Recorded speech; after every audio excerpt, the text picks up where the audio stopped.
2026 is going to feel different. Imagine the whole world decides to stop walking and start sprinting, all at the same time. The pace of everything changes in a way most people aren't used to.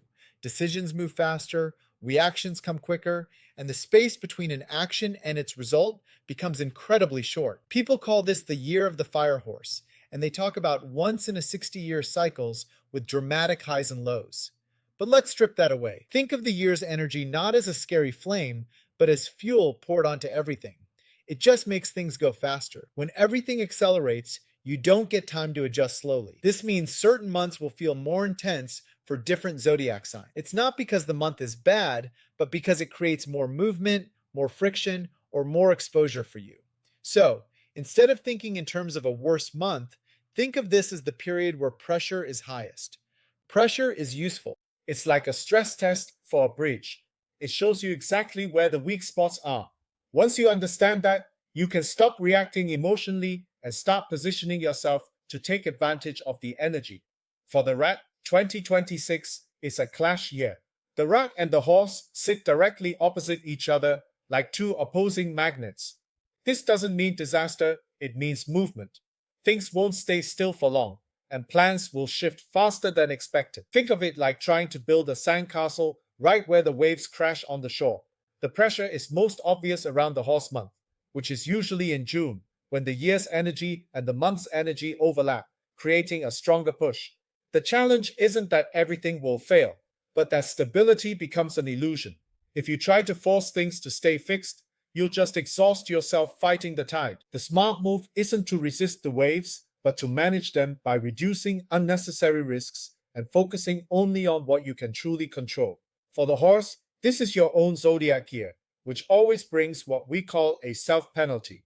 Imagine you're the main actor in a play, and the spotlight is on you all year long. Every move you make looks bigger, and every mistake feels more dramatic. This doesn't mean the year is bad, but it does mean you are more exposed, especially during the fiery months, such as the snake and horse, around May and June. The real issue isn't pressure from the outside, it's regulating yourself on the inside. When your own energy is already high and the environment is amplifying it, it's easy to overreact. Your biggest risk this year isn't the market, it's getting blinded by your own spotlight and tripping over your own feet. For the snake, the situation is different. You aren't in a direct clash, but you are in a fire-heavy environment. Since the snake also carries fire, you get intensity through alignment, not conflict. The snake month around May can feel like everything is speeding up at once. It's like you've walked into an all-you-can-eat buffet where every single dish looks incredible. The risk isn't that there's no food, the risk is that you'll try to put a little of everything on your plate and end up too full to enjoy the main course. Your advantage comes from being selective, not reactive. You have to walk in knowing you're only there for the steak. Choose your moves carefully rather than trying to taste everything off it. For the ox, the fire horse year can feel uncomfortable, not because of a direct clash, but because of the speed. You're like a master craftsman who builds solid oak furniture, piece by piece. But this year, the world wants flat-pack furniture that can be assembled in 10 minutes. This becomes most noticeable in the later part of the year, when the pressure to deliver results builds. You'll feel torn between maintaining your high standards and meeting the urgent deadlines. If you lean too far either way, you either get stuck or you burn out. The real move is to manage your output. You don't start making cheap, wobbly chairs. Instead, you focus on finishing that one perfect table that everyone will remember long after the flat packs have fallen apart. For the tiger, 2026 is generally a supportive year because the tiger, horse, and dog form a natural team. Momentum is on your side. Think of it like you're driving a very fast car on a smooth, open highway. The car is great, the road is clear. The only danger is that you get so thrilled by the speed that you forget to check if your passengers are getting carsick. When you move fast and others can't keep up, friction appears. This is where many tigers trip up. Your challenge isn't a lack of opportunity, but managing your own intensity. Your focus should be on alignment, not just acceleration, making sure the people around you are enjoying the ride with you, not just being dragged along by your speed. For the rabbit, the fire horse year can feel draining. Rabbit is wood. And fire consumes wood, meaning your energy is like a phone battery running multiple apps in the background all day. Even when you're not actively using it, the battery is draining faster than usual.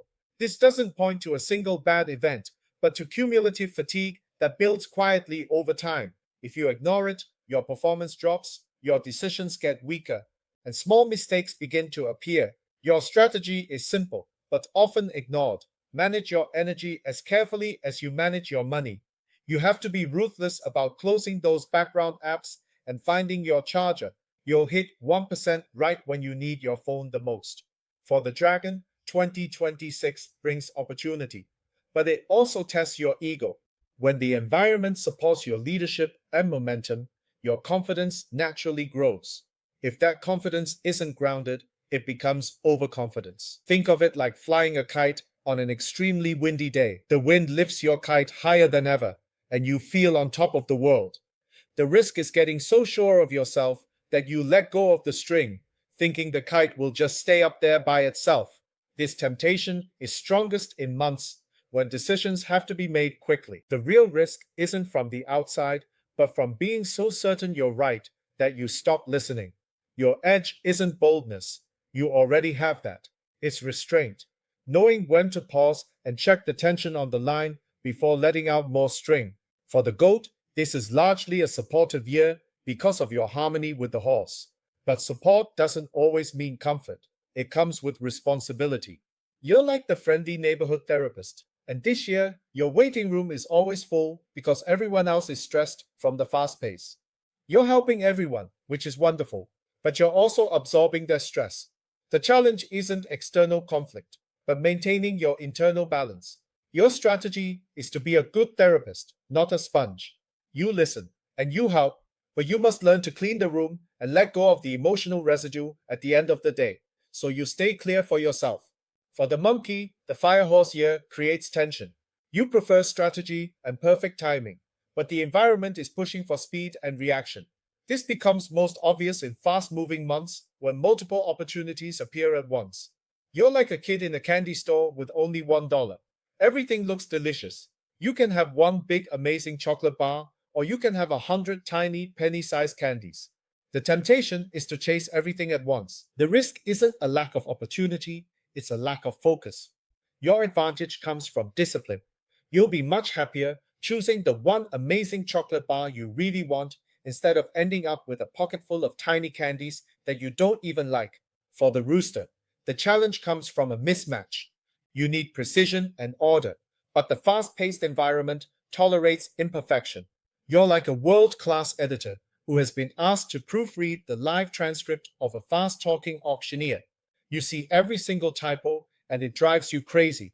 The risk is that you either become overly critical of the auctioneer, creating tension, or you become paralyzed, trying to fix every comma while the auction moves on without you. The key is to prioritize. You have to learn only to jump in if the auctioneer is about to sell the wrong item.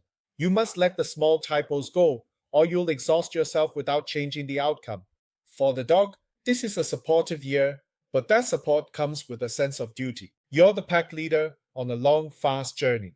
Your instinct is to protect everyone, so you run back to help the slow ones, then sprint to the front to guide the fast ones. The danger is that you end up running 3 times as far as anyone else and burning out. The challenge isn't a lack of opportunity, but a lack of boundaries. A good pack leader doesn't just run for everyone. They teach the pack to keep a steady pace together. Your job is to lead the group, not carry it on your back. For the pig, the fire horse year feels turbulent. You love swimming in a calm, peaceful lake, but this year, the lake has turned into a fast-moving river. The intense fire energy feels deeply uncomfortable, and your first instinct will be to get out and sit on the bank where it's safe. The risk is withdrawal and avoidance. If you do that, opportunities will float right past you, not because they weren't there, but because you refuse to get in the water. Your strategy is to learn to be uncomfortably involved. You don't have to fight the current head-on, but you do have to get in a canoe. It might feel wobbly at first, but it allows you to navigate the river and see where it leads instead of just watching from the sidelines. 2026 is not about good months and bad months. It's not about predicting failure. is about understanding when pressure will increase and how you'll respond. Every so-called difficult period is simply a moment where something becomes more visible, more active, or more demanding. Once you understand that, you stop fearing timing and start using it. You learn when to push, when to hold, and when to adjust. That's the difference between reacting to a cycle and working with it. And once you see that clearly, you don't need lucky months anymore. You just need to be ready when